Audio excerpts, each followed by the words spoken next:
Hello, friends. This is Dave Hurwitz, executive editor at ClassicsToday.com, here with a little review of a disc that's been around for a while, but I wanted to do it because, first of all, one of you mentioned it, and second of all, as one of Dave's faves, I produced a disc of Duke Ellington orchestral suites, and you received it with such open-hearted and warm enthusiasm for the genius that is Duke Ellington, who's one of the great composers of the 20th century, just a fabulous composer, that I wanted to talk about this so I could play you some samples. I mean, that was the whole point here. A wonderful disc of Ellington orchestral music featuring the Buffalo Philharmonic and Joanne Falletta. I mean, this is really a great record. And there's a lot on it. I mean, really a lot. It's 76 minutes, I think, or so. Yeah, 78 minutes of music, of first-rate Ellington. You get his tone poem, Harlem, and then there's the suite from Black, Brown, and Beige, which many consider to be his ultimate masterpiece, which is glorious. And then you have the three Black Kings, the ballet suite, which he was working on at the time that he died, and his son Mercer Ellington completed it. It's entirely idiomatic and marvelous music.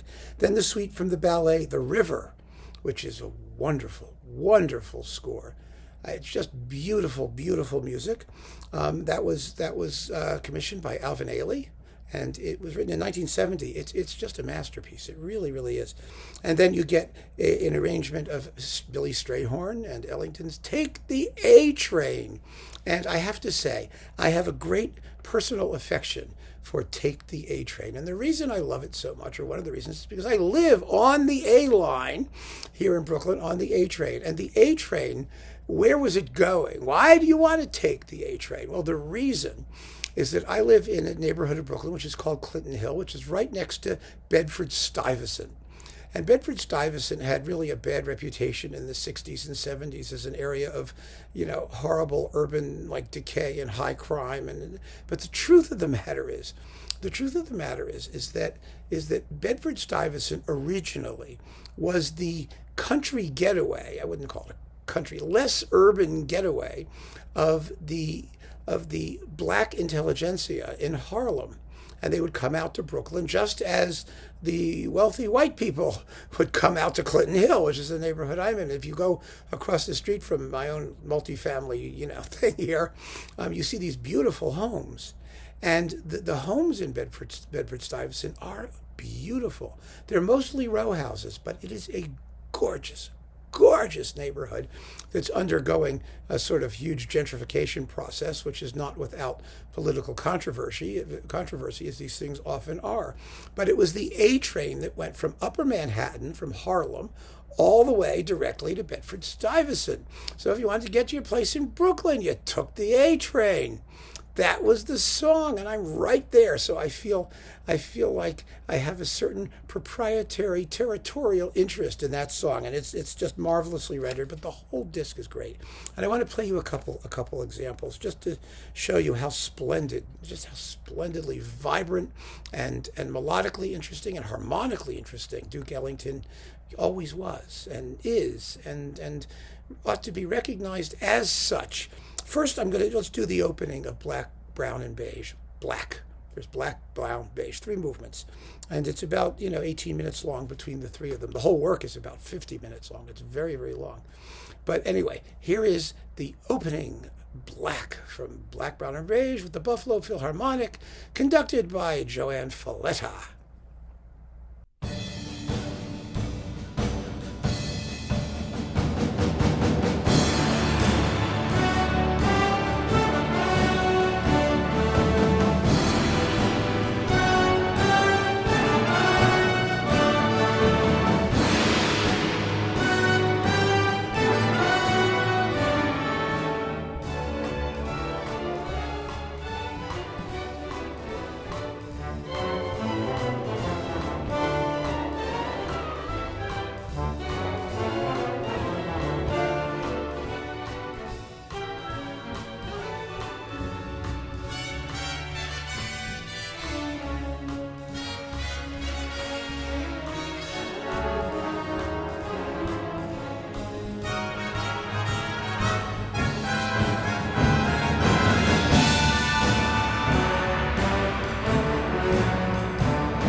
Isn't that marvelous? And thank God for Naxos. I mean, what would we do without him? Honestly, fantastic stuff. Beautifully played, beautifully recorded. It's just marvelous. But the other thing I want you to hear is the number called The Lake, from the Suite from the River, the ballet. The river is the Mississippi, by the way. And the movements are the spring, the meander, the giggling rapids, the lake, and the river. Those are the big movements. Remember I told you every serious composer should be forced to do spring, just so that we could compare them to one another? And here we have Ellington doing spring. It's fabulous. You can compare him to all the other springs and just see what an individual genius he was.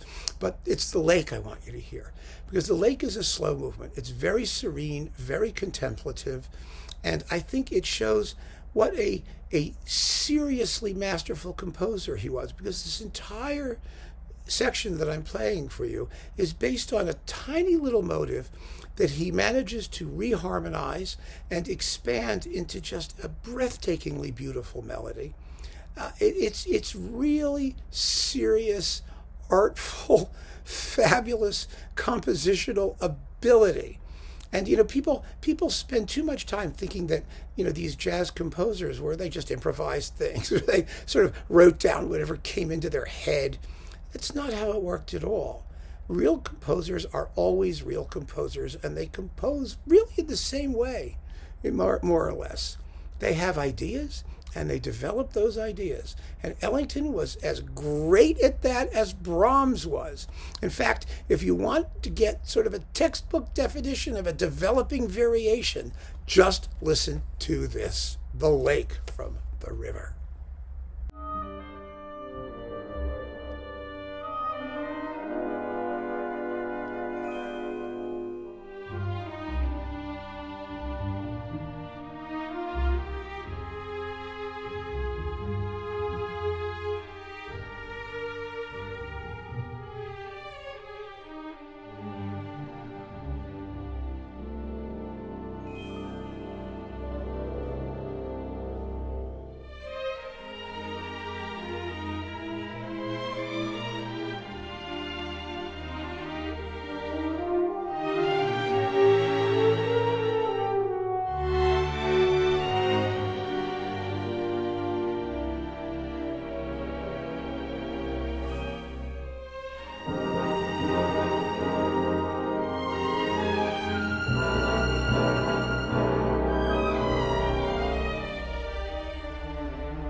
Breathtaking, isn't it? I don't know. Whenever I hear that, I get choked up.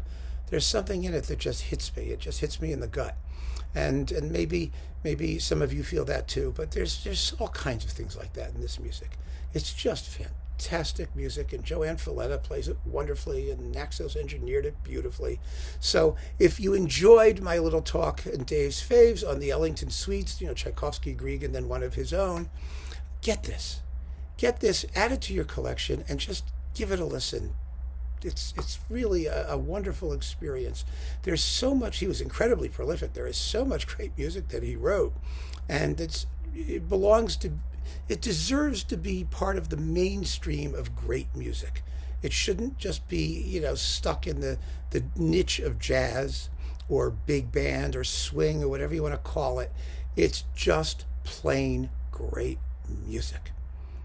And why is it that the American classical music fraternity is so unwilling to give it the credit that it deserves? I don't get it. I don't understand it. I disagree with it. I think we are so terribly shortchanging ourselves. In fact, let me just wrap it up with this thought. I had a conversation with a very kind person who had just subscribed to Classic State, and he wrote to me about how I feel about British critics, who I tend to not feel very positively about. And the reason I don't feel positively about them isn't just because they half the time don't know what they're talking about when it comes to recordings. It's not that, or because they only like British things or whatever British is, because they have this island mentality. Okay, we've been there, right? No. What I really dislike about them is that they are short-selling their own heritage. Because, as I hope by now has become clear, I adore 20th century British music. I think the 20th century English school had some of the best composers out there, and they did amazing work, and it's glorious. But no one's going to get a chance to hear it or enjoy it unless the music gets out of Britain, because it's a tiny little place with a small insular population of elitist snot bellies, who are, and unless the British musical establishment encourages performances in the world at large by other people and welcomes them and says good things about them and reviews them positively. How is it that Vaughan Williams or Bax or Bantock or Bliss or Tippett or any of these people, William Matthias, some of the people I've been playing, Malcolm Arnold, how is it that their music is going to get out into the wider world and get the respect that it deserves if the only people who can do it are British or something that happened 50 years ago, or you know what I mean? Well, the point I want to make, I know that's a huge digression. The point I want to make is that Americans are exactly the same and just as bad when it comes to things like this. We are not putting our best foot forward. We are not telling the world that there are great American composers who wrote great music. Don't worry whether it's classical or not. It's just great music. It deserves to be considered a classic. It deserves to be promoted as such. We should be encouraging other people to listen, other people to perform it. Same thing with Gershwin, same thing with the whole, jazz/popular, group of people from the first half of the 20th century.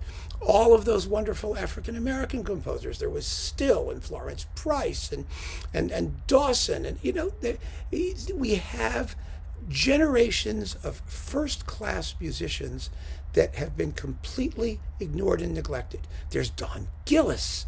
There's it's great music, but it doesn't fit into the institutional categories that deserve recognition. And God forbid an American orchestra should start playing this stuff regularly.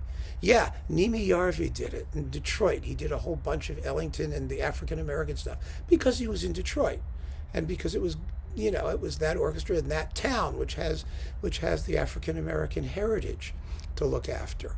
But why isn't everyone else doing it? Because great music is great music, and this is great music, and that's my point. And I'm asking my colleagues in the good old US of A to start waking up to what we have and to celebrate what we have and to tell other people about it. Okay, that's my pitch. In the meantime, I'm listening to Ellington. You evidently also enjoy listening to Ellington, and I couldn't be prouder and happier to be able to do another talk right away about Duke Ellington. So keep on listening, my friends. Thank you so much for joining me. Take care.